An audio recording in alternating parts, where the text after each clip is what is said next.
The reason why you're not seeing my camera is because I now gotta go change because I was in another meeting, so I need to go change. So just let me quickly change. The reason why you're not seeing my camera is because I know.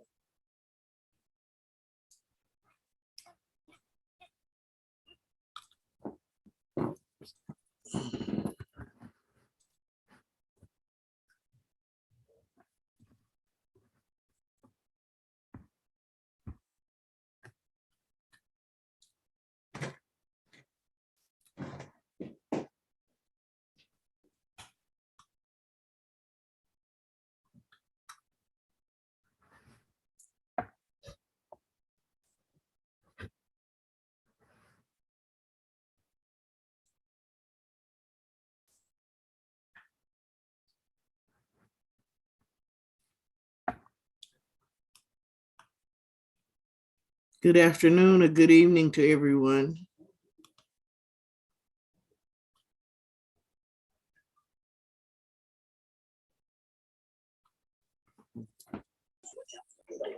Good evening, Mom. How are you? I'm good. How are you? I'm fine, thank you. Good to see you. Yes. We have missed you. I know I had some other commitments. You know, this for your time, this is 2 o'clock in the afternoon for me. So it's sometimes a bit difficult. Oh, okay. But it's good that you make it whenever you can. Yes. Yeah. Good evening, Your Excellency. We are so happy to. Good evening, everyone. Hi, how are you? Oh, we're doing great. So much better to see you. Nice seeing all of you as well. Good. Everybody had a productive week. Yeah, by His grace.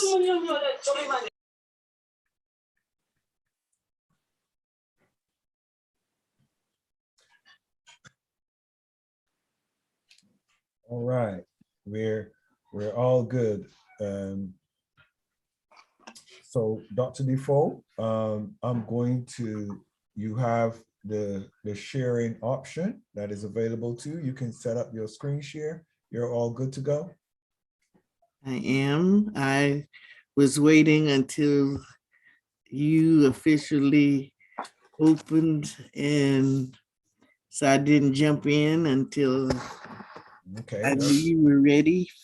All right, let's do it. Tomorrow is the big day. Tomorrow is Saturday, and we've got the mains conference tomorrow. So tomorrow is another big day for us, Dr. DeFoe, another long haul. Yes. All right. So pleasant good evening to one and all. Today is Friday, the 18th of February, 2022. Friday, the 18th of February. The days are going so fast. And we welcome everyone. I want to acknowledge the person of Her Excellency Doreen Burunji, our COO in the class of STEAM. Equally acknowledge His Royal Majesty, Dr. Edwin Efyani Madu. Your Majesty, I have declared you doctor, my king. We welcome you this evening into the class of Steel. I equally want to acknowledge Her Excellency Jeannie Steele, First Lady. Also, Her Excellency Margaret Ahmed from the Homemakers Women's Development Initiative. You're very welcome. Stephen Abu, you're welcome. Reverend Stephen Abu. Her Excellency Zainis Amaka Curry in the United Kingdom, you're welcome. This evening's session is going to be hosted by none other than our very own Her Excellency Dr. Anita Davis-DeFoe, another amazing session we're looking forward to. So without any further ado, let me just hand over the reins to Dr. Anita Davis-DeFoe. And you're very welcome, Your Excellency, Dr. DeFoe. Well, thank you so much, Your Excellency Bishop Steele. Greetings to all the excellencies, all the guests, and any others that I might have omitted in my greeting. I bring you blessings and welcome you as I come to you today from snowy Ohio. I'm amazed I hadn't seen snow in 8 years.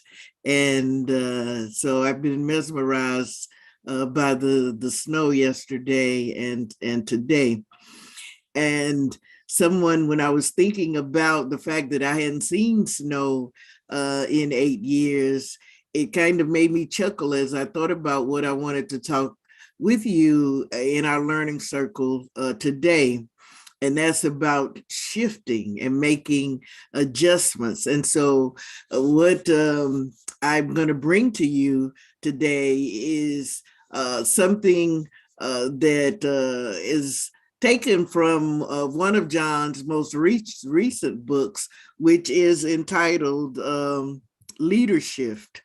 And so I ask you, when you think about yourself, how you leading your organization or your business, whether in the faith-based community, in the business sector, or in the nonprofit sector. Are you prepared and are you open for leadership? And are you ready? And have you considered? So many times as leaders, we get stuck into a mindset about what our leadership style is, how we should present ourselves, how we should lead the team. And many times in the face of change and challenge, we have this one mindset as to how to approach things. And so sometimes we find ourselves getting stuck, and we find ourselves sometimes not really focused on a solution, but we find ourselves kind of much like a hamster, just retooling old approaches and talking about the same challenge that you may be facing. And in this book, and I'm going to be bringing you bits and pieces of leadership over the next couple Fridays. This is one of the masterminds that the team does, that we all do, that really spends usually 4 to 6 weeks with a group, and we really dwell and go in deep into the book and look at what are these 11 kinds of shifts that John suggests that are necessary for leaders today and the future. If you don't know who John Maxwell is, and most of you know, I mention him usually in some form or fashion when I share. John Maxwell is a minister. He's a leadership guru, and by Success and Forbes magazine, he has been noted to be the global leadership expert. He provides information and training both in the faith sector by virtue of him being a minister, started out as a pastor, and to corporations and corporate CEOs around the world. And a lot of his writing comes from not only his own experiences, but the experiences that are shared with him by other leaders around the world. So when you think about, as you're sitting here, why would you need to shift? Why does every leader need to expand their influence, their approaches to leading teams? And if you look at what's happening in our world, if you look at the pluses and the minuses in any sector, it all goes back to leadership. who is leading that organization? Who is leading that program? And the caliber of the program and the impact and the outcomes, it always goes back to the leader, because the leader really sets the culture and the climate of a place, of an organization, whether good or bad. And the organization will never become any greater or more effective than you. So if an organization is being led by an ineffective leader, it really reveals itself in the results, how you see the outcomes, what the culture is. And so those of us that are into quality assurance, we could go into an organization and look at some key factors and tell right away who's leading the ship, what kind of leader they are, and if they are sailing to great places, or if they might end up stuck on the side of the banks because of just poor leadership. So when you think about why should you change? Why should you be able to shift? And I want you to think about this statement right here, change or die. What do you think that really means when you think about change or die? And many times you can look at it and you can see it clearly in the business sector. You're starting to see it even more now, particularly as a result of COVID. If you don't change in its simplest terms, then you really, at some point, you become irrelevant to the point you're obsolete, to the point that you shut down. There's countless businesses that you can look at globally that things were shifting in their industry, and they many times saw it, but they were so stuck on this one approach that they didn't respond. And then over time, they had to shut their doors. And so all of us as leaders have to embrace change, have to recognize it, and we certainly cannot resist it. So when you think about why do you need to be open to shifting and recognize when you need to shift? Because to lead, you have to first be able to lead yourself. And if you're not able to lead yourself, it's very difficult for you to be able to lead others. And for you to achieve any kind of level of success that you want to, and we all have our own definitions about what success looks like, that you really have to focus on, what do I need to do to improve myself? How can I continue to grow? Many times, as you all have heard me say, people get certificates and diplomas and awards, and they think that's it. We are definitely in a season where continuous learning is essential. And that is for everyone, regardless of age or gender. It does not matter whether you're working or retired. It doesn't matter what the sector you're in. We are all living in a world where things are rapidly changing. And if you do not adapt to the changes, you will be left behind. Even some simple tasks that you want to do, you need to have a level of digital literacy to be able to do basic things on the computer, being able to do more on the phone than just answer it or make a call. We are in a very much changed world. And so all of us have to embrace being lifelong learners. So when you think about why must I even consider shifting? Why is this even important? You know, we all see it. We are kind of living in a microwave world where everybody tends to want things very, very quickly. The world is moving very fast around us because of technological advancement. We're all connected. The pandemic has really shown how connected we are. Many people thought that the computers and the digital highway showed we were connected, but COVID and how it has impacted the world, and how we've seen where the supply chain has been disrupted because of maybe a meltdown in one country and they were supplying another. So we are connected.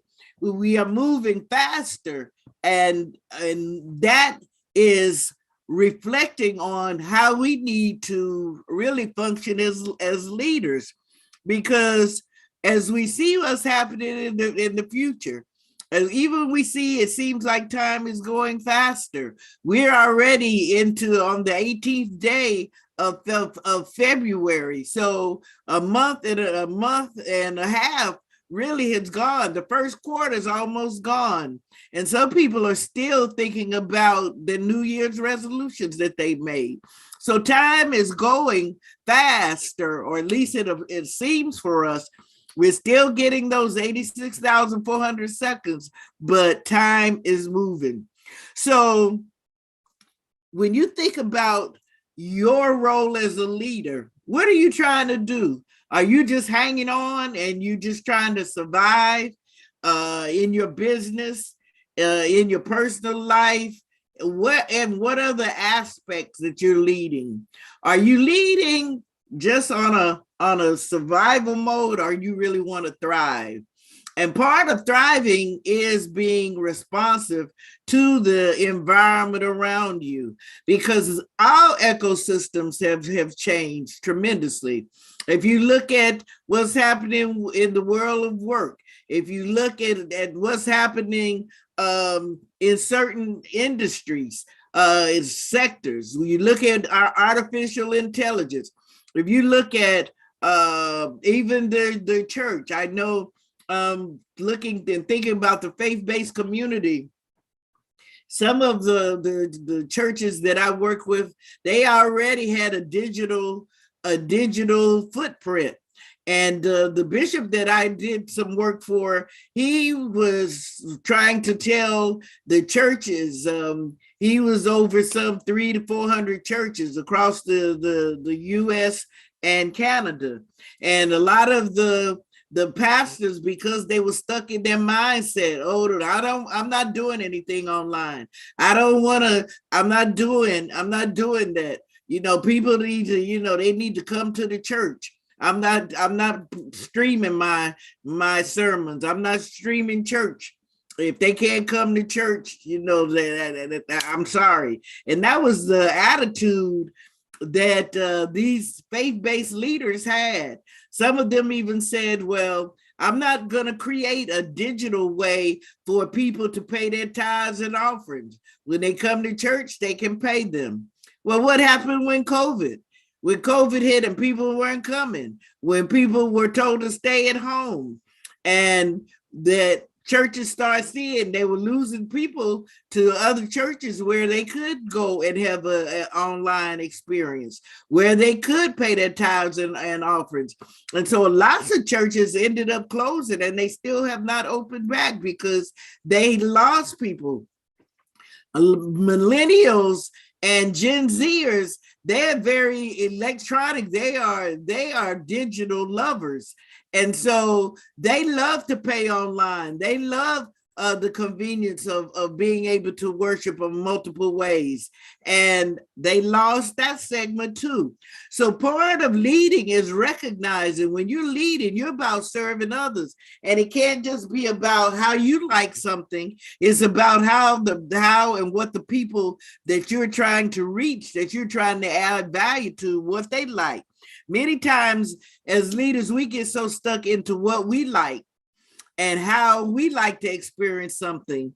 And then when people don't step to the plate or they don't embrace it, then we're upset. Everybody has different approaches and different needs. And part of being a leader is able to see that. And if you want to maintain your influence, being able to engage people the way that they like to be engaged. So what is leadership all about? With this, and I'm not going to read it, you can see it on the screen. This is how John he defines leadership. And you see the words, it's having certainly the ability, But you can have the ability, and if you don't use it, it doesn't make it becomes worthless. So you also got to have a willingness to make a change. Those are key words. And embrace emotional and personal growth. And so when you ask yourself, are you leader stuck, or are you open to leadership? That is the question today. Now, this Bruno, he identifies these are 3 qualities that are going to be really critical for leaders in all sectors today and tomorrow. And you see, it's being able to motivate staff and inspire them to motivate them is really what you're doing. What inspiration can you do to motivate your staff to perform? Are you embracing cultural diversity? We are impacted by cultural diversity now more than ever. And whether in the workplace, in your business space, or in the church, you are finding there are more and more people from different cultures, and every culture has their own rituals, and they have their own way of doing things. And so many times here we get stuck because if it's not to your culture, it's not your way of thinking, then we sometimes want to shut people out. And then the last one is the ability, the ability to facilitate change. And so if you look at these percentages, all of this is about connecting and influencing people. So when you look at these top 3, when you think about yourself, what area do you know you perhaps need to do some work in? Because none of us are perfect, and there's always things that we can work on. So when you think about key things that may impact your ability to shift, those 3 things require certain kinds of habits. And when you think about those 3 areas of skill building, when you think about how do you feel about things when you are faced with ambiguity or uncertainty? How do you feel with you don't find somebody conforming as you expected, or to be able to adapt? These are all 4 skill areas that everybody needs to embrace. How do you feel when something is just really not clear, or you're thinking about making a decision, but you're really uncertain because there's so many factors? How do you feel, if people on your team don't conform immediately to what you say? Particularly, they may have, and this a leader has to be careful. Your team may have an excellent idea, but sometimes when leaders are really focused on position power, they feel like they're the leader and everything should come from them. So they get stuck. So you have to look in the mirror and ask yourself, what am I doing? If I'm doing anything that might be holding me back? Because when you are leading and you are shifting as necessary based upon the circumstances, you're able to move forward. You're able to respond to challenges. But when you have a rigid mindset, you're stuck. You coming up with the same old solution for everything that you may face. And we all know that in 2022, the world is far different than it was in 2000. And don't go back to the 70s or 80s. It's drastically different. You have to think about when you are faced with challenges, are you able to shift as a leader? I was talking to a colleague the other day, and she was saying, I got to get out of of this business of nonprofit, because people don't want to listen. And she is operating from an old model of leading an organization. She is coming from that transactional mindset, when today we are in more of a transformative kind of world. Back in the day, it used to be people would grin and bear it. They would take mistreatment because it was, I'm doing this task and you paying me. That was it. And that was the mindset of the leader. Well, now people expect more of the caring and the concern. Why they realize that there's no always a real sense of family in an organization. There is the expectation, if you want to retain people on your team, that you are concerned with their well-being, that you are concerned with the life balance, that you are concerned with their aspiration. I was reading something this week, and they were talking about trends and changes in the world, and they were saying that a lot of organizations are now creating a position called a director of purpose.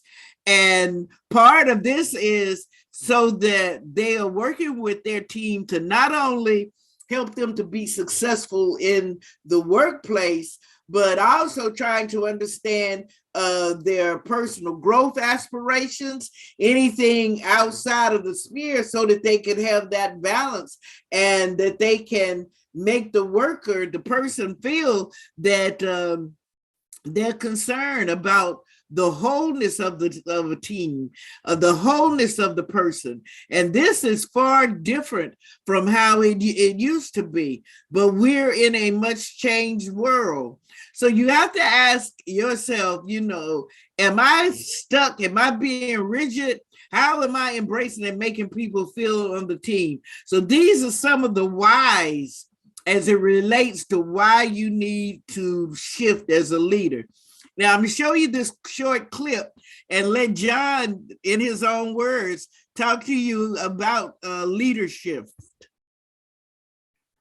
When I use the term leadership, what I'm talking about is having the willingness, the ability to make positive changes in your life as a leader and in the life of the organization, the company, the group that you lead. That's what a leadership is. If you make the right kind of a change, a right kind of a shift, you're going to become better because of that as a leader, and the people around you are going to become better because of that. I was asked recently in an interview, they said, John, how do you stay on top of your game? It's a great question. I mean, how do I, at 71, still love leadership, still run the companies that I have and do leadership the way that I do it? And I remember when they asked me the question, how do you stay at the top of the game? I remember my answer, and that is, I realize that the game doesn't stay the same. It's like a baseball game. Okay, it's called baseball, but every game is different. It's no such thing as a baseball game and the next game is going to be identical of the last one. Babe Ruth even said yesterday's home run won't win today's game. And so when we think of shifting, when we think of making leaderships in our life, what we need to understand is we have to continually be in the process of change. One of my earlier mentors when I was in my late 20s, Olin Hendricks, was the one who shared with me. He said, John, if you're going to grow, you're going to continually change. It's just a fact that if you grow, that means that your life will be full of leaderships, that you will constantly be changing. On our John Maxwell team, one of the things I do is I have what we call Minute with Maxwell, which is just kind of a thing where I online do a minute with a word. They'll give me a word. I don't even know what the word's going to be. And then I teach off of it for a minute. In fact, I had a guy come up to me the other day and said, I watch Minute with Maxwell every morning. I said, well, good. Thank you very much. He said, I know how you could improve it. I said, oh, good. Well, how can I improve it? He said, have a half a minute. Just cut that baby in half. I mean, you can get better. Trust me, you can get better. But on one of the Minute with Maxwell, they gave me two words and they asked me to kind of talk about for a moment. And the two words were fast forward. Now, they picked that up from a theme of a company that I had spoken for. And when they gave me the two words fast forward, here's what I said. I said, here, let me take fast first. Fast means faster. In other words, it's never going to slow down. I love people who say, you know what, I tell you what, it's just the pace is going crazy. I can hardly wait for things to slow down. Slow down. That means you're going to die. Things aren't going to slow down. Fast is faster, and it keeps going. With technology and social media, fast just gets faster. I mean, fast isn't going to get slower. Fast isn't going to stop. Fast isn't going to call timeout. Fast is faster. And let me say something about forward. Forward is shorter. When you think of the future, it's not as long as it used to be. When I started off as a young leader, my goodness, I had a 10-year game plan, which was kind of the long range plan. You did 10 years, 5 years was mid range, 2 years was short range. Remember, I started to ask you if you remember that. Then I look at you and you're too young to remember that. Trust me, okay? Just believe the old boy, okay? That we used to have these, 5 years and now 2 years. I mean, that's like a real long range plan. You see, fast is faster and forward is shorter. And if that's the case, which it is, if that's the case, then we're going to have to be able to leadership faster in the changes that we want to make. So I just wrote down, and just think about these for a moment. You don't have time to write them down, but just give them some thought. I just wrote down some leadership questions, such as, how open am I to change? Am I becoming a better listener? When will I begin to ask more questions? Can I become comfortable with ambiguity? And do I rely on my intuition enough? How adaptable am I as I begin to lead? And I want to just say something about being adaptable. There's a difference between adaptability and conformity. Conformity is a negative quality of just blending in. It's becoming average. It's usually based out of kind of maybe a weakness of fear of rejection.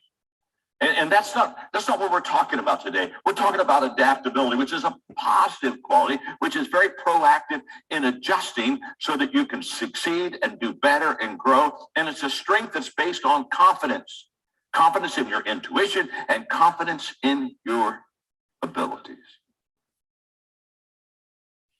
So now when you think about your role as a leader and you're thinking about how must I respond? How must I react? Am I really open to the uncertainty around me? Because there's lots of uncertainty as a leader. There's things that may shift within a moment. You may have had a strategy, a plan to approach something in a certain way, and then you're faced with having to make another decision. And so too often leaders get paralyzed and they still try to massage this solution that clearly won't work instead of responding to the shift and deciding that, okay, I need to take another approach.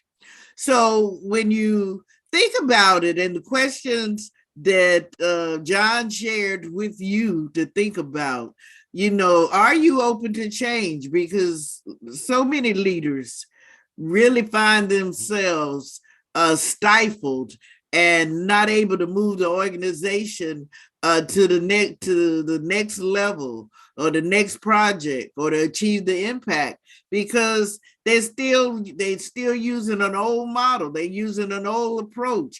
They're using a 1950 approach in 2022. And, as I said, those churches that refuse to embrace digital payments of tithes and offering, those that did not have a digital presence. They were not able to stream. I witnessed those churches that had it. They were able to still maintain and engage their congregations. They were able, to get the tithes and offerings. And those that did not, they found themselves really kind of chasing behind the pack. They were at the end, because now in the middle of the rainstorm, so to speak, they're looking for an umbrella. They're looking for a jacket. They're, trying to build that online presence. And those who saw the trend, and what you have to recognize is, it really doesn't matter what industry you're in, especially when it comes to technology in the world we're living in. Every industry has been impacted. So you have to be willing to listen, to observe, and to react and to respond. I can name you countless businesses that did not make it even prior to the pandemic. There was a company called Borders Books and Music, very popular business. They were kind of competitors with Barnes and Nobles. And Borders was started by two intellectuals in a college town in Michigan. And they loved going to the bookstore. They loved, holding the books. They loved the gathering. And for a while, Borders Books and Music was very thriving. But then when Amazon created its Kindle, and people start reading more on Kindles. People wanted to carry their books with them. People's preferences changed. Barnes and Nobles, after fighting it for a long time, they finally came up with a reader. Borders never did. And you know what happened to Borders? They had to close hundreds of stores because people weren't going there and sitting. They were holding on to that old business model. So it doesn't matter whether you are, as I said, running an NGO, you're running a for-profit business, or you in the faith base. You have got to look and see, as a leader, how are the preferences shifting? What do I need to do in response? Because remember, you as a leader, it's your role to add value to other people. That's what leaders do. It's not being served, you serve others. So it's no need of having an approach that you like and nobody else likes it, because in the end, you'll just end up standing there alone. So you have to consider that. So when you want to think about how to really achieve leadership in your mind, here's some strategies. As I said, you got to be a continuous learner. It does not stop with getting that degree, that diploma, that award from doing something. It's constantly working to learn new things, because when you think about it, things are constantly changing. Innovation, we're in a period where innovation is running high, and so things are shifting all the time. So you have to think about, how can I improve a process or a product? What can I do? How can I improve myself? Because just as you may have a business and your business is whatever that name incorporated, you are Me Incorporated. You are a business and you're selling your skills, your time, your brand. And so you have to keep your brand strong and relevant. So you have to think about, what can I do to improve me?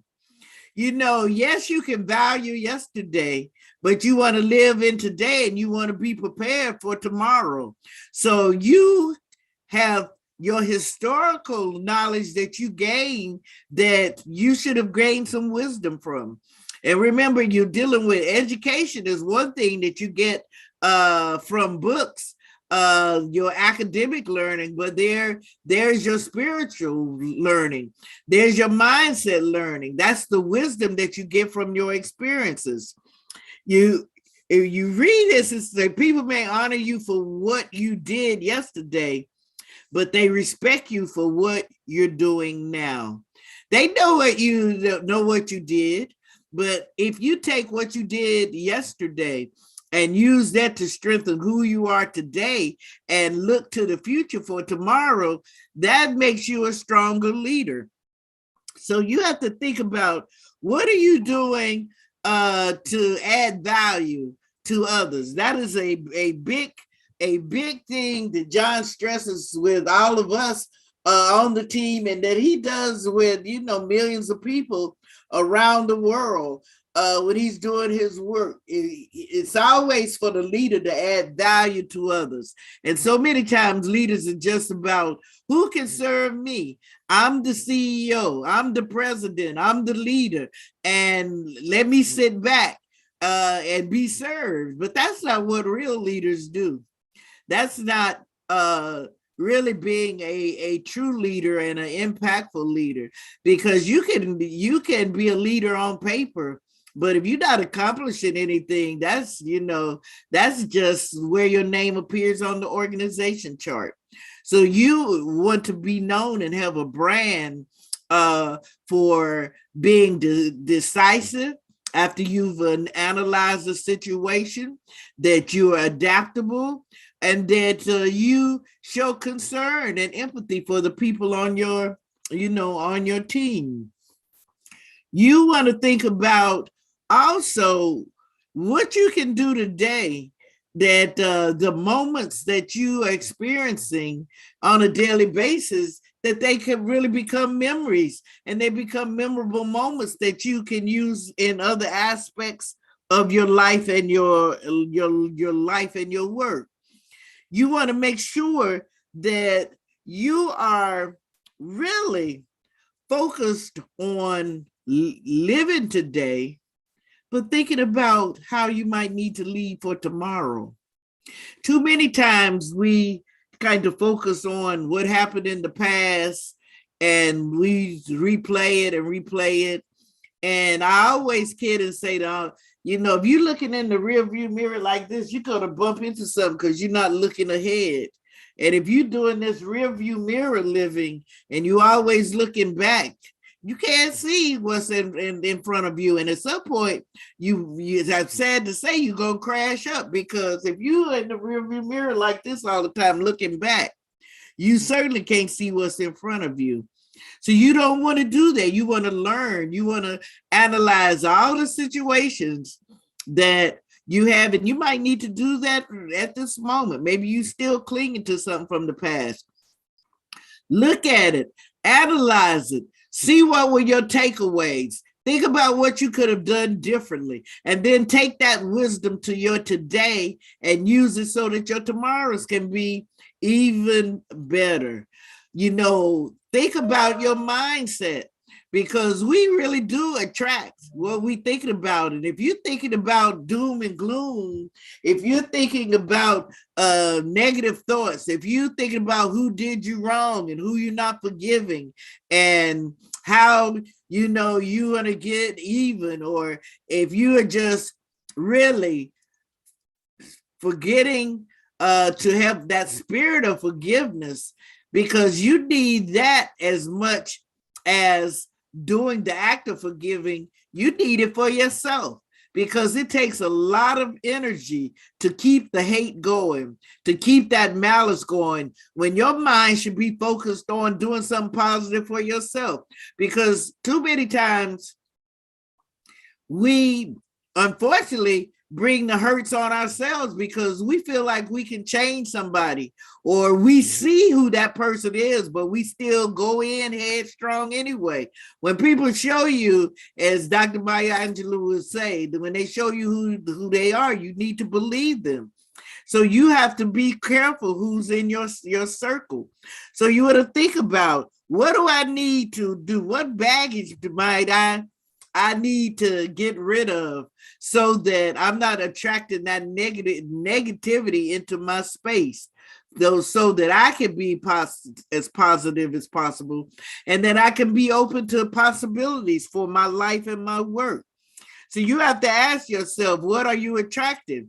And if you're walking around constantly with a mindset of doom and gloom and worry and unforgiveness and just all of those things that bring negative energy into your space, you'll find yourself attracting that more and more and more.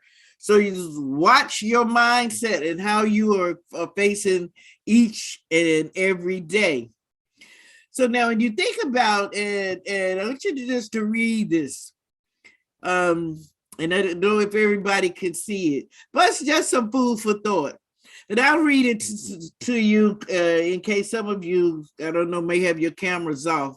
But it says, when you know who you are and you know what you want, you then know the kind of people you will attract and the things you will discover. Your mind will think things that will help you get what you want. Your eyes will see things that will help you get what you want. Your heart will feel things that will help you get what you want. Your attitude will believe things that will help you get what you want. Your mouth will say things that will help you get what you want. Your actions will attract things that will help you get what you want. Think about it. What are you attracting? How are you setting yourself up to lead? What do you want? Are you focused on negativity, doom and gloom, negative situations? Are you reliving that? Let it go. Let it go. And move forward. Yes, we are all living in uncertain times. It is frightening in some instances, the level of uncertainty. But with faith and hope and purpose, you can deal with this uncertainty with a different heart and mind and spirit. But you got to be filled with the purpose. You know, when we think about it, and as John was saying, he treats his work and he treats leadership like a baseball game, and that he realizes and he works knowing that the game is going to change. And we know that leadership has changed tremendously, because as I said, it's gone from just a transactional relationship to a transformational. And if you look at all the research and you look at the skills and the characteristics, that many times when people say they're coaching folks, what they really are doing is working on their ability to interact with people, because leading is about interaction. It's about engagement. And what they have found, Northwestern and a lot of other colleges have found, that ideally women are innately designed to be stellar leaders, but women as leaders don't trust themselves because of perhaps gender biases, or they feel often that they have to emulate the behaviors of men to be a good leader. But if you look at any coach's curriculum, what they are being coached on, particularly men on the flip side, those behaviors and characteristics, the nurturing, the caring, the listening, the working to engage, all of those things have become must-haves in organizations. And so male CEOs that are getting coaching, getting mentoring, it's in these areas. Now, not saying that all men need it, but the research just supports that when you look at those areas that leaders are looking to strengthen in, most of the time it's about how to engage and connect and communicate with their leaders, with their team members, because for so long in organizations, it was transactional, as I said.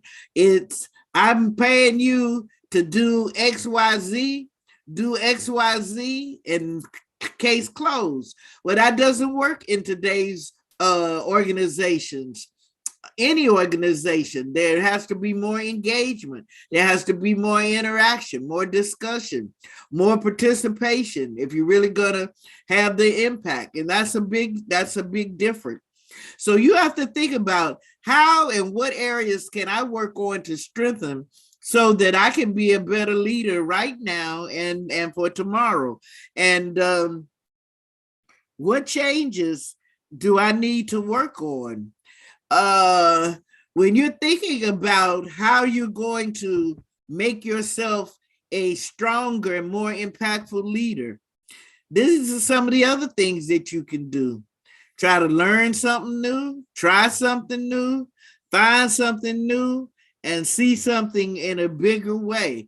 How can you take that product or your program and make it even bigger? What new thing could you learn? What's something that you always wanted to try, or something you wanted to try but you were a little afraid to try? What are those things that you know you want to do, but you haven't tried to do them? So I charge everybody, when you think about what of these four, what are you going to focus on for this coming week? And think about what you're going to do. And remember, I said, try something new, learn something new, find something better, or find something bigger. What are you going to do this week? What are you going to do to shift yourself as a leader so you could become even more impactful? So those are all of the reasons that you should embrace shifting. And I'm gonna highlight just a few more things in my session with you today. And I'm gonna start with shift number one, the focus shift. And that first shift is to go from being a soloist to a conductor. So many times as leaders, we function by ourselves, that we kind of flying solo. But real leaders know that it's the power of a team, that through your team, you are able to manifest more achievements. And when you want to achieve something significant, one person is never enough. Every leader, that anybody that has achieved some level of significance, whether personally or professionally, it was because they had a team. And so you have to think about that. This is something you have to embrace. Who's on your team? You need a mastermind team. You need those people that you can bounce ideas with. You need people that you can discuss your challenges with, and you need the skills of people on your team. No leader has all of the skills necessary.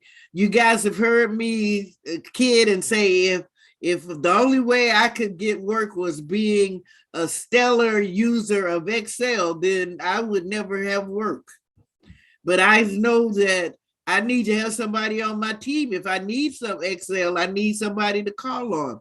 Part of the beauty of the team, especially when the team is working collectively, is everybody brings different skill set. So you think about what skills do I need? You know, when you help people get what they want, they will help you. If you are aligned with people with a sense of integrity and value, now, and so that means you got to do diligence with who you put on your team. And many times we make bad choices in who's on our team, and we see that play out in their behaviors or their actions. But on a good day, if you've made some good team selections, if you help them and you add value to them, they will add value to you. So my next question to you is, when did you, and we all start out as soloists, but there comes a point in time where you realize having collaborative partners is very valuable. I have a colleague in the Virgin Islands who is very much about making money, which is, I'm not faulting her for, whatever her financial goals, but she would never partner with anybody. She was always a soloist, and she would always talk about how she was just overwhelmed. She had so much work, but she didn't want to pay out any money to anybody. So she would try to be the bookkeeper. She was the customer service person. She's a psychologist, so she was the therapist. And so she was doing every role that she needed. And recently with COVID and just and she's gotten more mature, and to do some of the work she needed someone. So now she has a person that's on her team. And she said to me a few months ago, she said, if I had a team, I could have gone so much farther. I could have done so much more. Things would have been so much better if only I had a team. So now it took her 30 years to realize that if she had a team, that she could do more, that she could be more impactful, and probably would have made more money because she could have taken on more clients. So when you realize that when you have a team and when you are willing to share the cake with everybody, then everybody gets a piece of cake. And then over time, you have more cakes that everybody has their own cake, that you don't have to share that cake. And my point is, when you share, you're able to increase impact and outcomes tenfold. And over time, everybody wins. It becomes beneficial. And so I want you to also, as you think about what you're going to do differently, think about when you went from thinking about solo leadership to helping others. Because we all have gone through these periods where, you flying solo. You might have been burnt by someone, so you don't want to partner with anybody.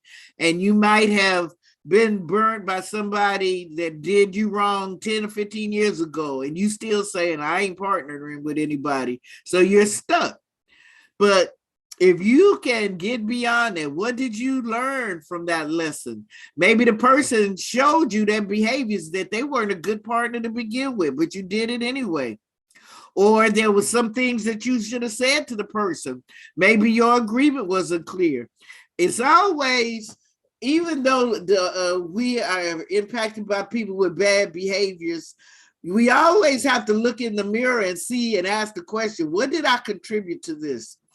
And your contribution could be that you said nothing, or you allowed it to linger. It doesn't necessarily have to be an action. It can be inaction that you took. So the whole thing, when you're thinking about the focus, is going from me to we. Going from just focused on me,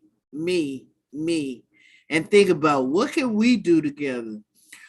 How can I use the knowledge and the expertise with somebody that we can build something that is mutually beneficial? Those are the mindset that you should have. The collective, the conductor, he takes all of those people and all of the instruments, the gifts that they're bringing, their musical talents, and they create one beautiful sound. And when you bring your team together and you function as the conductor and you lead in your team and you identify what their strengths are and you see what they can bring and you bring all of that together, it becomes like a great pot of callaloo. It becomes, a good bowl of jumbo. It becomes something magical when you bring those things together, all those different ingredients, and it makes something that is even better than the single ingredients. So have that we mindset. Now, granted, I am saying you got to make sure you have the right we. You have to do diligence and make sure you are selecting people to be on your team that have, the same core values, that that you can trust them. When you think about how challenging it may be, and this is why some people don't want to do it, you have to find the right people, get the right team. If you start out slow and do diligence, you'll get a better team. If you start out slow with your model, your program, your business, and you put all the pieces together, you bring them and blend them, in the end, you'll go farther, because you won't have to keep redoing, rework, and starting and stopping. You will know that you are headed in the right direction. You want to keep people close to you. You want them beside you. You want them with you, sharing their knowledge and their expertise. Because why leadershifting is so important is because your role as a leader, the role you might have to play, the actions you have to take, they will vary from time to time. You may have, sometimes you might have to demonstrate an authority leadership style, but another time you might have an inspirational, you might have to blend them. So sometimes leaders get stuck into one style of leading people, and that doesn't serve them well. When you look at your team, what's happening with your team? Are you competing? Or are you completing? How are you dealing with each other on your team? What is the mindset? If you're competing, and I often see this in the NGO sector. Many times nonprofits don't want to partner on a grant or something because they want to try to apply for the money all by themselves, when many times they don't have the capacity to even deliver the program fully. When if they built an ecosystem, it makes a stronger proposal. Look at the two differences. Are you competing or completing? What is the mindset? How are you feeling about including others or excluding them? How do you think? Are you thinking win-win, or are you thinking, oh man, if I partner with them, or if I go from me to we, I'm going to lose something? It was very ironic. They often want to attribute petty mindsets to people from certain socioeconomic classes, which that couldn't be further from the truth. I don't know if many of you saw The Apprentice some years ago, and there was a man of color who won The Apprentice. He was the only one, Dr. Pinkett.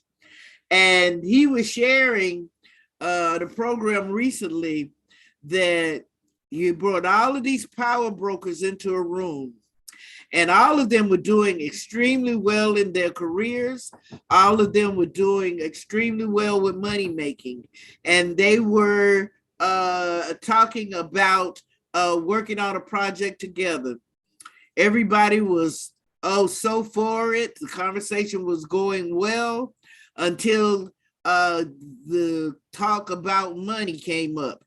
And then after that, the conversation diminished to the point that the deal didn't happen. And he was talking about, what is it when we have this scarcity mindset, that in this room with these wealthy power brokers who are all doing well on their own, but when it came time to talk about how they would distribute the revenues, that these people became like just everybody that has that mindset. I'm going to lose something if I partner. Is there enough to go around? I don't know if this is a good idea. Oh, I don't know. This person might get a penny more than me, and the whole project collapsed. And so you have to think about the mindset. Yes, you have to have the right people at the team, at the table on the team, but you also got to check the mindset. How are they thinking? When you think about leadership, you want to think about, how do I function with my team? How do I encourage the team?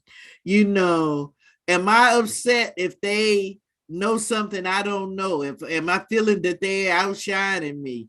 You know, do I feel like, that person might threaten me, threaten my role? When you're secure in yourself and as a leader, you recognize, as you all have heard me say, there's enough oxygen in the room for more than one person to breathe.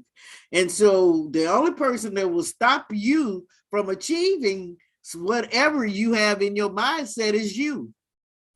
And you can try to blame other people, but in the end, it's you. It's you not taking steps to move toward it. It's you not taking action. It's you not following through. We can't blame anybody but ourselves. Excuse me. When we don't manifest what's in our hearts. And being on a team is not the issue. You want to think about, as I said, how you adding value to people. Everywhere you go, people should feel like, oh my goodness, I'm so glad he or she came, because they know you adding value, that you are coming with solutions, and that you are a person of integrity, that your brand speaks highly. You also want to really focus on giving. I have found the more I give, the more I get. And my same colleague who is now telling me, oh, she should have had a team 20 years ago, she always tells me that I give too much away, that I should focus, everything that I do should be on a billable hour, that I spend too much time helping people. And I've said to her often, you have to do what's comfortable for you, and I have to do me. And that's really how you should approach this. You'll know what's the balance between giving too much and giving just enough. And you'll pick and choose it. But many times as leaders, it's all about who's giving to us. What are we, getting? I'm the leader. I'm the president. I'm the CEO. But real leaders, they give information, and it's not always about money, but they give of their time and their attention. And that makes people on the team feel and know that they appreciate it. And then for you as a leader, what you get is that makes them want to work even harder to help you accomplish the outcome. So you should want to add value everywhere you go. Every room you step in, you should look to add value to that person, to that project. The more that you do that, the more goodness will come your way. I've seen it. I've experienced it. And you can't let people, because they choose to live a different way, or they have a different idea, you have to be your best you. You can't be them. That's already taken. Be yourself and operate the way that you want to, but add value wherever you go. When you think about it and you look at this circle, you see it really starts with your belief. And when you go from your belief, you anticipate. And if you believe something, then you start to walk and work in that direction. That becomes your focus. And once you have that belief, and you anticipate that you're going to accomplish something, then you really become very intentional about how you're going to work, how you're going to act, who you're going to interact with. You become very purposeful and very focused. And what we focus on and really focus on it with diligence and determination, we're able to really achieve it. And when you focus, you're able to see opportunities. You're able to be prepared for opportunities. You're ready. That opens the door for you to take action. And then you're able to really manifest your passion in the outcomes that you accomplish. So part of it is, what do you believe? You've heard me say, we manifest what we believe about ourselves. And if you are walking around because you're listening to what naysayers have said or bad situations, and if you believe that you're not worthy, and that's something for you to kind of observe, what is my self-talk? What am I saying to myself? If you believe it, then you start to live it out. That becomes your reality, but it doesn't have to be. I want to share this last video that just talks a bit about the LEADERSHIFT book. Hi everyone, it's Yanis here with another episode to help you build better daily structure and be in control of your life. The world is changing quicker than ever, and this means two things for leadership. First, it means that leaders are needed more than ever. Second, a changing world means that leaders themselves need to stay agile and willing to adapt to the change. Adapting means changing and adjusting things that used to work in the past and coming up with new solutions. Today, we'll take a look at the John Maxwell's book called LEADERSHIFT to learn the new rules on how to become a better leader. So let's dive in. Number one, bring out the best in others. Too many leaders focus on themselves, but true leader is the one who brings out the best from others and help them shine. The leader's mindset should shift from me to we, to utilize the full team's potential and achieve the goals quicker. In order for it to work, there must be trust, cooperation, and mutual understanding, as well as clear communication. So as a good leader, you should be focused on helping others to shine in their own life, and they'll contribute more to the team's success. You can do this by making sure that you have a right attitude towards your people and your relationships to them. Center your relationships around their needs. Listen to them before you expect them to listen to you. See what your people are good at and compliment them on it. If you set out a big picture and goals for your team, then make sure they are in it. And don't just tell them your vision. Make sure that they are in it and they will all contribute more. All this focus on helping others shine doesn't mean that you have to put yourself behind and forget about your goals. You have to work on yourself harder than ever, because as a leader, you'll have to make some big decisions and support your team and people around you. Number two, shift from goal mindset to growth mindset. We have all been told that we have to focus on our goals. And while it's not a bad strategy and you can still achieve many great things, authors suggest to shift to growth mindset. A goal mindset emphasizes the achievement and status, whereas growth mindset values the development and stretching oneself. A goal mindset prioritizes hitting the target and asking how long will it take to get there, whereas growth mindset simply asks how far I can take this. The problem with being focused on goal is that the goal is fixated, whereas if you strive for growth and improvement, the potential is limitless. When Maxwell was young, he met Elmer Towns, a Liberty University professor and somebody he admired. Maxwell discovered that Towns had sold 110,000 books and decided that selling that many books of his own would be his goal. But with the time, he shifted from focusing on how many books he sold on simply becoming a better writer, not worrying about sales that much. Years later, the publisher presented him with a crystal trophy engraved with the words, 1 million books sold. It turned out that by focusing on growth, he achieved far more than he would have been if he simply set himself a goal.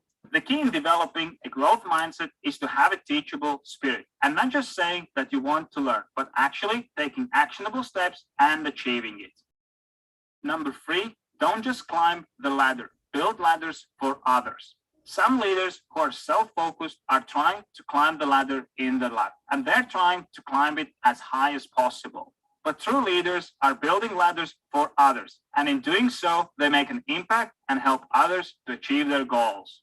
Now, it's certainly true that climbing the ladder yourself successfully is prerequisite if you want to help others to do the same. A good rule of thumb, according to Maxwell, is to aim to be in top 10% in your chosen field. If you get to the top 10%, then you can safely assume that you have a lot to give to others. One of the best ways to build ladders for other people is mentoring. Mentoring will enable you to share your knowledge with other people. Number 4, shift from directing to connecting. Telling people what to do might seem like the quickest option to move forward, but it also has less potential in the long term. If you keep telling people what to do and how, then that will restrict them from growing and developing their own solutions. They'll become used to the situations where the answer is always handed to them, and that is not a good long-term strategy.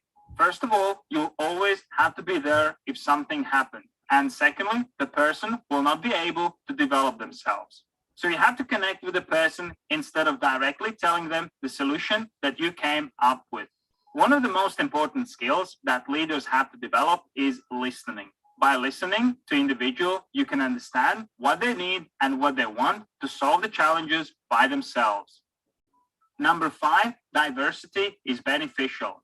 If you want to come up with the great solutions, then you will need diversified team so that you can have a look at the problems from the different perspectives. The problem with similar people is that they don't see things from other perspectives because they have a similar thought patterns. So everybody will eventually arrive at the same solution.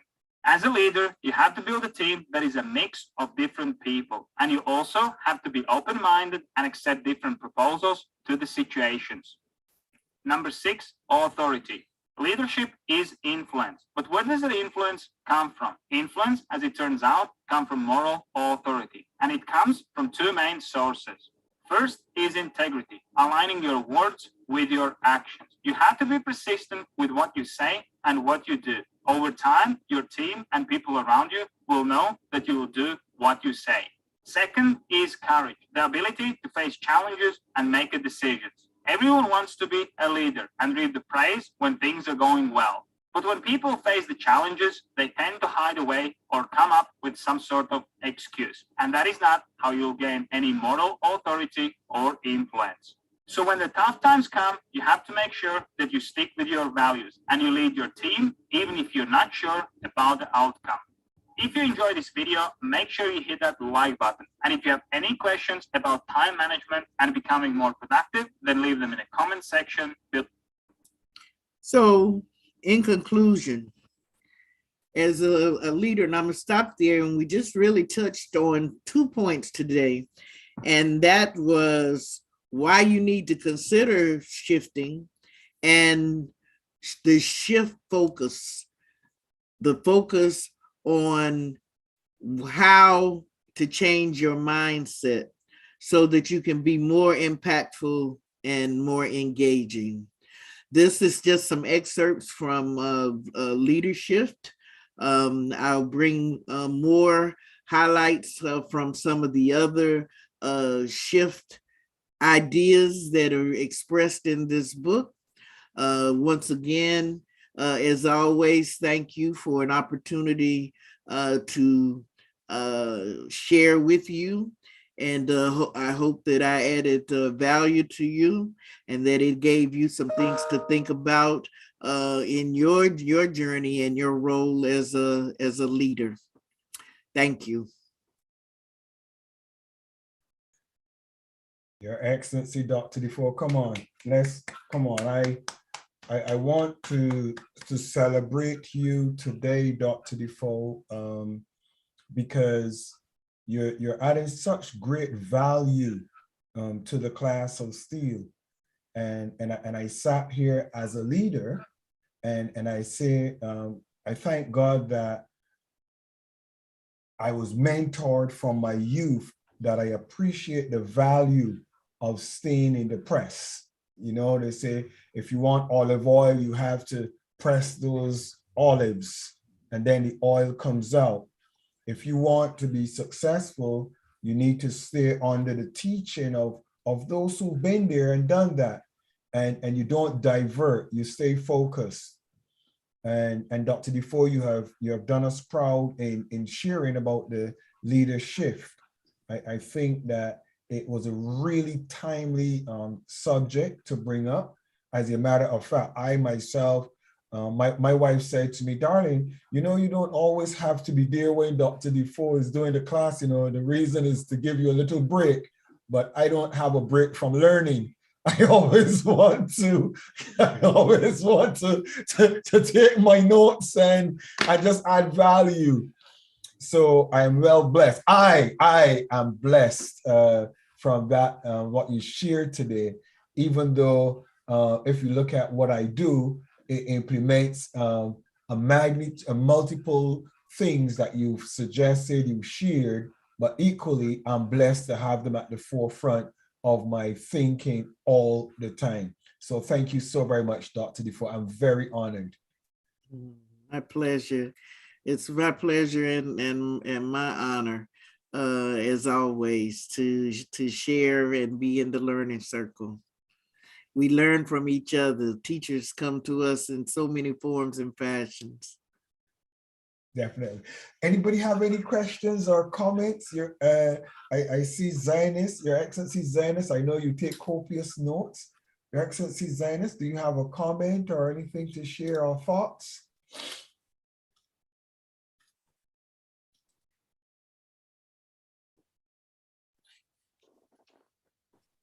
Good evening, Your Excellency, Dr. Bishop, Dr. Michael Steele, and Your Excellency, Dr. Anita Davis-DeFoe. It's nice to see you today. We've missed you. But we kept well aware that you're engaged, reaching out to other people, in as much as we want to have you all to ourselves. But I think you're a global person, and your presence is required globally. And we pray that all continue to go well with you as you travel around impacting people. Good evening to all the excellencies in the house, our COO, Her Excellency Doreen Burundi. Greeting also to His Excellency, our Chief of Protocol, Donald Yule, His Royal Majesty, His Excellency Edwin Madu is with us today. I believe my screen is very small, so I don't see everybody. So I'm kind of guessing. And then, so I greet you all. I greet all the excellencies in the house. My name is Zionist Amaka Georgina Curry. I've so much gleaned and learned a lot from the teaching that we received this evening. Without taking much space, believing that my colleagues will have something to contribute, there is one thing that stands out to me. All of them, everything that you have taught us today stands out. They are related and connected. I'm not able to unpack all of them like you've done, but there are key bullet points that I took during your lecture. One of them is, the quote I got from you was, value yesterday, but live in today and be prepared for tomorrow. This kind of tells me about the need for leaders to be very proactive in whatever field of task, business they are engaged in, which ties in with the leadership. I'm trying to not to bite my tongue, because I'm used to leadership, and now I hear leadership. So it's going to take a while for it to sink in. Leadership is very crucial it's a way of staying on top of things, both culturally, economically, politically. A leadership is good even within the family, because being stagnant and being static does not help to make betterment of any leadership position we find ourselves in, whether as a mother or a father, as a parent, as a business person, as a religious leader. It is imperative that we have that mindset of leadership, being in the position, being alert towards opportunity, towards threats, towards competition, towards changes in our environment. I'm having that mindset, not to be rigid, not to be static. So you've given me a new word. I don't think I've heard about leadership. I've heard about leadership. You've given me a new word, and you've unpacked the key ingredients that is required, or the criteria required to be a good leader within the framework of your teaching of leadership. So, from what you said, it is imperative, or it is necessary to learn something new, try something new, find something better, find something bigger. Leadership is a new word that is giving me food for thought, and to revisit the little notes that I've made here, and to rework my mind, and to pick a lot of the key teaching that you have given towards bettering my own self. Everyone is a leader, irrespective of whether it is financially, socially, in whatever aspect we find ourselves. We are all leader, and it is better to be a good leader than to be a bystander. Thank you very much, Your Excellency, for giving me the platform. Thank you so very much. My name is Zioness, Her Excellency Zioness Amaka Georgina Kerry. Thank you so very much, Your Excellency. Well done. Dr. DeFoe, over to you. And Dr. DeFoe, I'll let you moderate. By the way, Dr. DeFoe, you look as lovely as ever. You always have this radiance about you, and I can't help but acknowledging it. You look lovely, Dr. DeFoe. The cold hasn't affected you anyway coming from the sun. Thank you. But in response to the comments, well, leadership is still there at the forefront, but being able to shift when necessary is a key skill that all of us as leaders have to have, and have to recognize, and have to know when we need to kind of pull it out of our toolkit and use it. And it's really about responding to change. So many leaders don't. And that's the big thing with leader shifting, is knowing that you have got to be agile and flexible. And sometimes you may have come up with a strategy you've been working on for 6 months, a year, 2 years, and then factors change in the environment, or some new factor comes into the ecosystem in which you're in, and you have to throw it all out and start anew. And sometimes as leaders, we cling to an approach because we've worked on it, or sometimes because we came up with it. And even though people on our team are telling us we should do something else. So part of shifting is being able to adapt when you see that it calls for a different approach. That is the power of shifting as a leader. Thank you very much, Your Excellency. You're welcome. Thank you. Nice seeing you. Your Excellency Doreen, do you have any comments, observations, or thoughts? Excellency Doreen Barunji. Thank you, Your Excellency, Dr. Michael Steele. It's great to have Her Excellency, Dr. Anita Davis-DeFoe tonight. You're most welcome, ma'am. We miss you so much. I also recognize Her Excellency Jenny Steele and all the excellencies in the house. Well, my take tonight, the topic really was speaking to me in particular because of the kind of position that I have right now or I'm doing. There are some pointers that she has that have really sunk into my spirit. That, like, for example, like that, we should, as leaders, we should always watch. We should always watch competing and also competing with each other or completing each other. This has gone down with me. Actually, you can have people in your team or in your organization, and they are really good. They're really better, much better than you, the leader. And you find that as leaders, we rubbish the ideas, we rubbish what they do. So you're like sort of competing. You don't want to allow the people in your team to shine. So I have learned from this discussion or this presentation that it's good to complete others.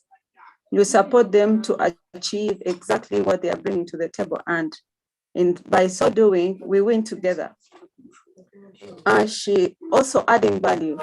You have to be in a team where you add value. In other words, what are we saying? If you have something that can be beneficial to the team, it's always good to bring it out so that the team does not lack. And then do what makes you comfortable. Do you. And I would, yes, and this is what the class of steel has also given me the opportunity to do me.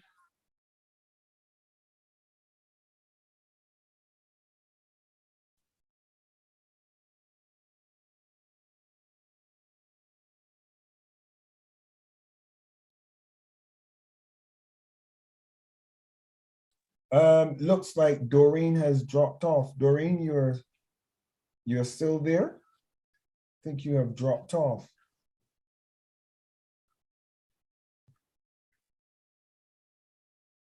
Okay. Your Excellency, Dr. Ures, will you fill in until I think Doreen returns? I think her network might have dropped out. Your Excellency, Dr. Ures, any submission or thoughts? A pleasant good evening, Your Excellency, Dr. Davis-DeFoe.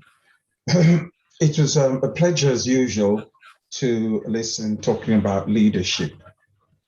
And my take, I'm going to do a little short paraphrase on good leadership. Some of the things that you highlighted. Good leadership is a clean vision, integrity, honesty, humility, clear focus.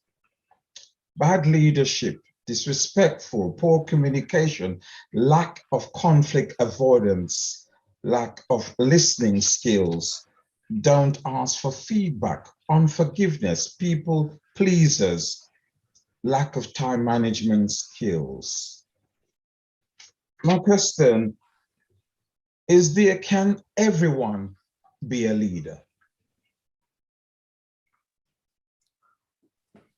Well, I like you put your head backwards. well, everybody doesn't always, everybody has the potential to be a leader, but everybody is not able to harness it to be a leader.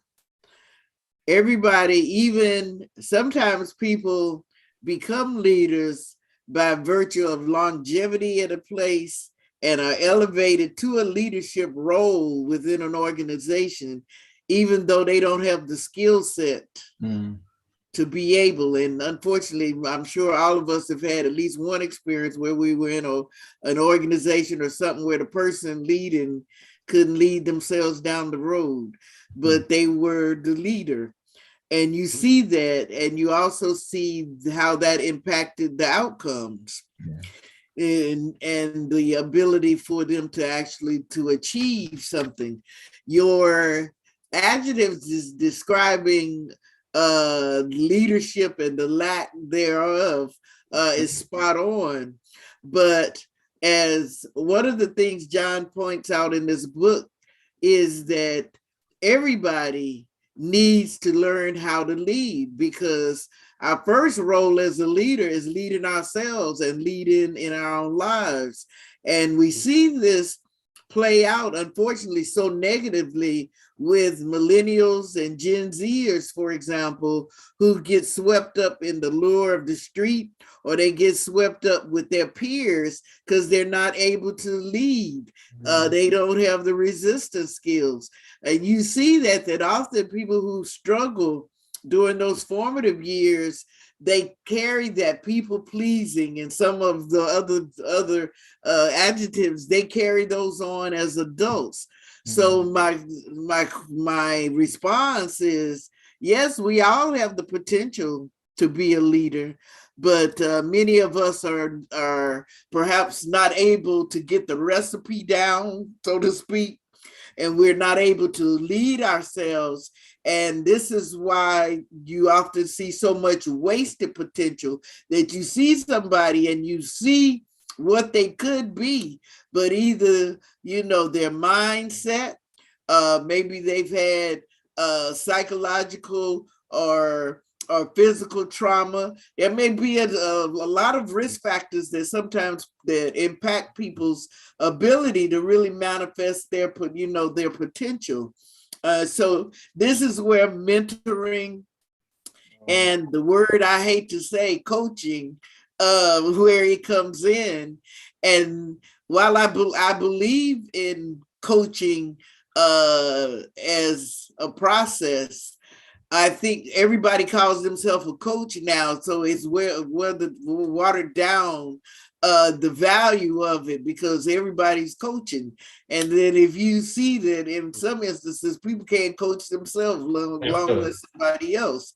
So I've become grown to detest the coaching, because but that's a whole nother conversation. But to respond, everybody can be a leader if they so choose, and if they're willing to do the work, the skill building, because leadership is part science and part art.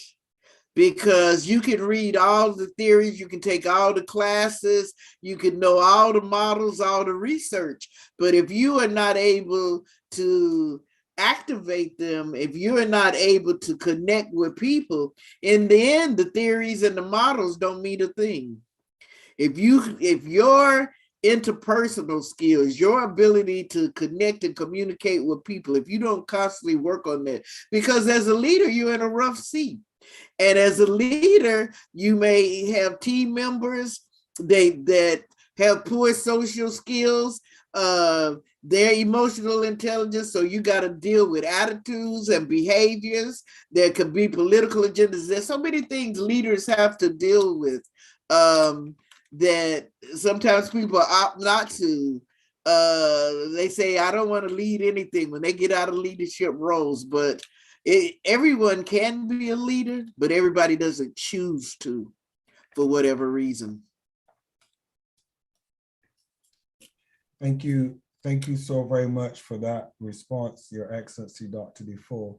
As a matter of fact, interesting that you have said that, because when I started to use the term mentor, and I don't use the word coach. I really don't use the word coach at all, to be quite honest. I prefer to use the word mentor. And the reason, when I started to recognize, like you rightly said, every single person wants to be a mentor. Every single person wants to have the title a leadership coach or a personal coach or all of these things. And it was similar to when I became a reverend. It's like the universe gives me things at the wrong time, because when I became a reverend back in the days of Minister Ewers, when he was much younger, and in your days, a reverend was respected and honored and lauded, and there was a high regard for the office of the clergy. And I became a reverend. People stoops when you say you're a reverend. What reverend what? You care something about those people, because the title have become so ostracized with individuals that don't fit the character, the behavior, or the attitude, that when you show up at the doorstep, you now have a label that you thought you've earned and become credible in receiving an accolade. You now have what is actually a burden to carry, rather than a privilege and an honor to walk in. And it's the same thing with mentor and coaches. So I think that one of the things that we need to look at is, where do we fit in the ecosystem of things? How do we that are carrying that title or that office, how do we carry it? And how do others see it? And that's why I equally celebrate your teaching in the class of Steve, Dr. DeFoe, because we are showing that it's not just us, but we are under authority and teaching, and we're learning as well. Stephen Abu, do you want to share a comment or a thought?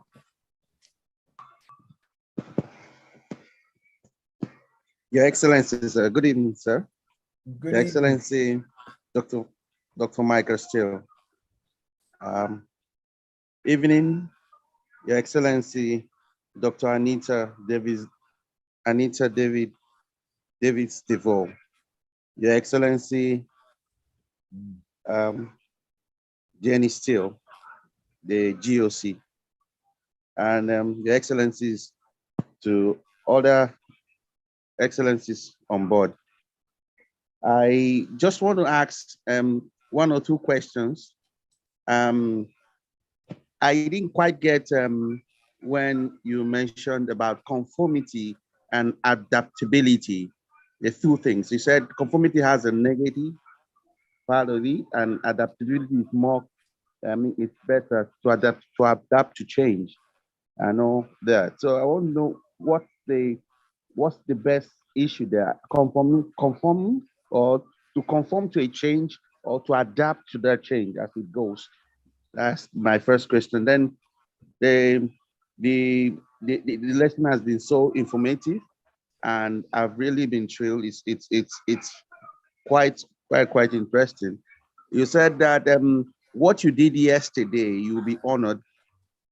What you do today, you'll be respected for. So that means each day there must be, as you look today and to the future, you must be creating newer impacts that you'll be respected for. And it's something I got as a major thing, that I must be as proactive and be looking at my future, my today, my tomorrow. So I'll be relevant within the society. And that's one of the things that's happening, that's killing our leaders in where we are now. What they are trying to share is no more relevant, and most of them are mostly on solo. That means they base their own leadership skills on individuals. They want to self-gain themselves, but we are supposed to inculcate the we aspect, the mentoringship, to bring to pass our ideas that will benefit not only us, but the community, the whole community, as we go along. So I want to know the issue about conformity and adaptability. How do I apply this? Thank you, ma'am. Thank you for those questions and your comments. Very powerful. When you think about conformity as a leader, sometimes because of the voice and the comments of people around us, if we don't have courage, we can know that what they're saying is so wrong, but because of the backlash that we might get, the negative comments, we decide to kind of go along with the flow, even if we know that it's really not the best. And that's when conformity can become a very bad thing. Usually when people hear conformity, they're thinking about it adhering to societal norms. And I'm not saying go away from that, but I'm saying as a leader, be courageous enough that even if you're in a room full of 100 and 99 of them are all going in the wrong direction, don't let them sway you to go in the wrong direction with them just because you feel that you must conform. Be true to your own self and to your own core values and your sense of what is right. And while adaptability is so important, is whatever you're doing as a leader, and you see that there's been some shifts in the environment. There's some things that you hadn't anticipated that occurred, or that somehow what your original solution was that you're not getting the outcome that you anticipated and you got to change the process. Mm-hmm. You're able to adapt to that. That you don't really languish and say, well, I worked on this approach for 5 months, and look at all the time I put into this. I just don't feel I can change. I want to implement it this way because I put in that time. You don't want to ever feel like you're settling, that you are always putting your best effort, forward. And so when you think about it, don't be a leader that conforms to everybody in the room just because you don't want to be the naysayer, because everybody's not going to like you if you conform or not. So you may as well be your true self and stick to your own truth, march to your own drum, and stick to your core values and be able to adapt to changing things around you, because they will change. So that's the difference when you're looking at conformity and adaptability. Excuse me. And then the second thing, your point is so well taken. It says a lot about a leader. When a leader is very much into me, they really are not a leader in the true sense, because leading is about influencing, about guiding, and about amassing a team of other leaders, because as a leader, you are to grow other leaders, not just to get a bunch of yes men or women and create followers.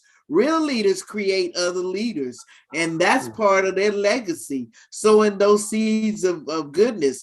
And the leaders that you're talking about, and I see this so often, that all they are about is serving. And the only people that they might say we to are people who in their tribe or in their small group, and they make sure that they share all the spoils, and then everybody else is left out, which is not harmonious for an organization, for a business, for a nation. And we see too much of that. And so the next generation of leaders, I'm so hoping that they will embrace Ubuntu and know that you're all in this together, and that I am because of you, that there's this we-ness, there's this wholeness. And if we could get that mindset in more and more leaders, we would have a much better world where people are able to access opportunity, and people would not be as wounded and impacted by the negativity and some of the hard things that they have to deal with in life. I hope I answered your question. Thank you, Excellency. Yes, ma'am. Excellency. Thank you. Thank you. My pleasure. Yes, ma'am. Thank you so very much. Doreen, you're back. Let me mute you, Your Excellency Doreen Burunji. Could you unmute and see if you're okay? Yes, Your Excellency, I'm okay. I'm sorry, I cannot have my camera on because the light is not there. So, sorry, I dropped off because of my battery. But, well, I would like to say that a good leader will always give time and attention. This is very key, very, very key.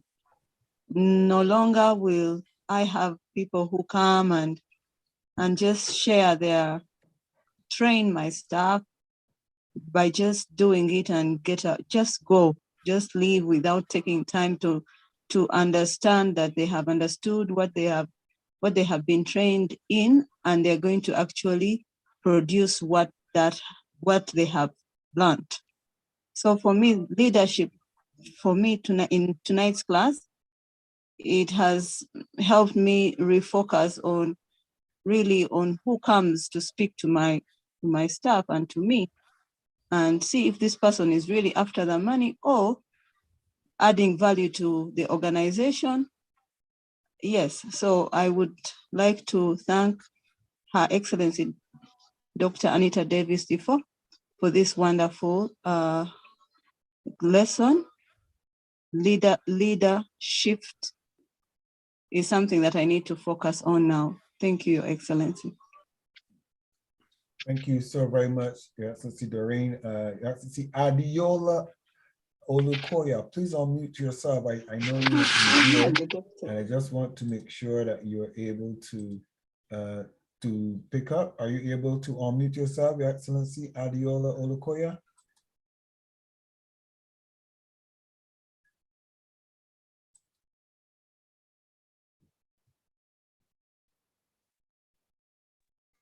Good evening, Your Excellency. Good evening to all the Excellency in the house. Thank you so much for today. I know that, like I told the first lady, I didn't really participate the way I was supposed to participate this evening, but I know that I will try and get the recording to know what has been discussed tonight. But I just want to say thank you very much for the privilege. Thank you. Oh, okay. Chuka Meka, you want to, I know you came in a bit later. Chuka Meka? There's no voice or no audio on Chuka Ameka. Bishop Comfort, Your Excellency, Dr. Comfort Adu, you want to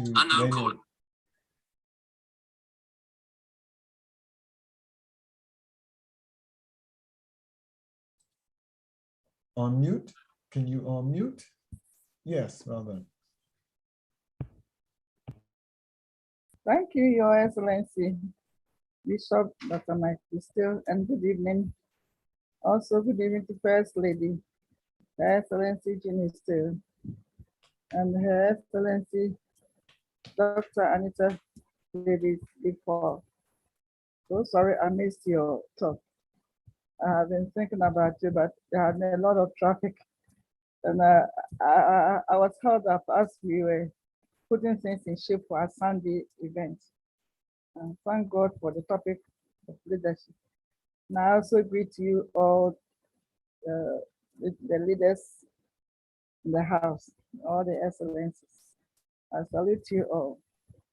It's very good to learn so much about leadership as we are in the leadership role. And though I did not hear a lot, I'll just listen to the discussions after the talk. One thing I always learned and have at the back of my mind is leadership is allowing others also to live out what they have learned with you. Leadership allows those he or she is leading to learn a lot and also to exercise in the areas that they have learned so far. Leadership also allows you to always be of the example, and in such you also have to be above your peers or about the group that you are leading in terms of in every area of your life.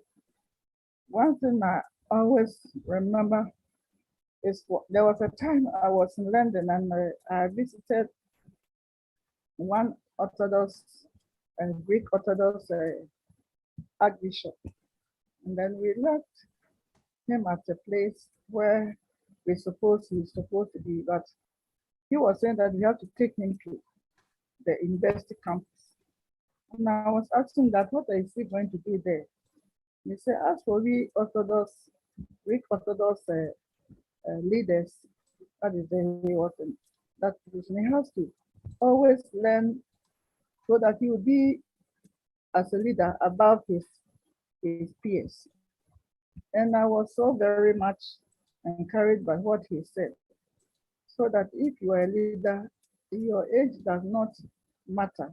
So far as you are alive, you have to learn and learn and learn and learn and be above your group so that you always have something to tell them.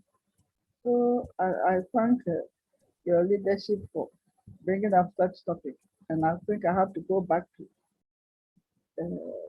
the recordings and then see whatever was taught and then grasp some of it and then add to what I know.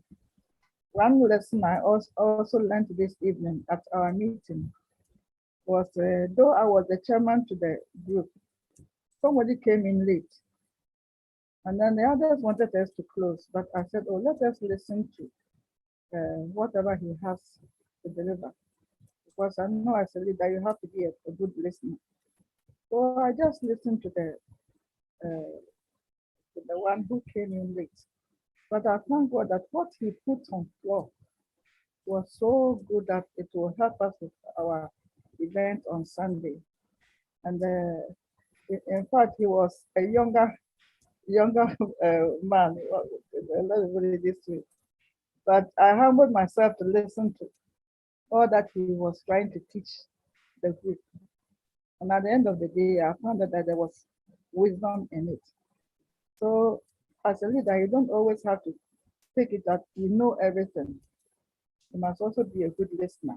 Listen to your group and then get some wisdom out of it and allow them also to participate in every area. This is the real thing that I can say to add what you have learned. Thank you so much for giving me the last time. Thank you so very much, Your Excellency, Bishop Dr. Comfort Adu. Dr. DeFoe, I will let you give the final statement and then we will close this evening's class so we can prepare for tomorrow. Tomorrow is a long day for me and Jeannie. So we've got a lot on our plate for tomorrow. Dr. DeFoe, to you, please. Well, I would just say to everybody in the learning circle, I appreciate your, the comments and the feedback. And the big takeaway is for everybody to just remember, as a leader, you will have to respond to change. That change is going to come without question, and that you have to be open to it. You can't let it derail you. You have to understand and appreciate the power of a team. You also, as Doreen mentioned, you really got to look at the team and be secure in yourself as a leader and appreciate the skills and the abilities that somebody brings to the team and not see it as competing, but that you are completing and you're complementing, because too often leaders allow themselves to feel away, so to speak, when people on their team have skills that perhaps outpace their own. Part of what real leaders do is they surround themselves with brilliant people. No leader is expected to know everything or should know everything, and you won't know everything. But when you are secure in your own self and you understand your own self-worth and you appreciate it, you don't mind other people shining, because just because their light is shining, that doesn't take away from you. And too many times as leaders, when we're insecure in ourselves, we don't want anybody to outshine us, and that points to some other things going on emotionally with us in our own spirit. So I just say to everybody, remember that everybody has growth opportunities. You can learn something new every day. Take self-care and value yourself, and then value other people. that is an important aspect of being an impactful leader. I will continue to share some of the other shifts, but stay focused and know that you are endowed with special treasures that were uniquely placed in you, and that's aligned with your divine assignment. And as you hear me say all the time, don't worry about who's running in the next lane beside you. All you need to do is run your race and run to your level based on your divine assignment, and do it with a spirit of excellence, and that will take you far. Again, it was my pleasure to share with you today. Thank you so very much. Come on, we celebrate you, Your Excellency, Dr. DeFoe. Thank you so very much for your submission today.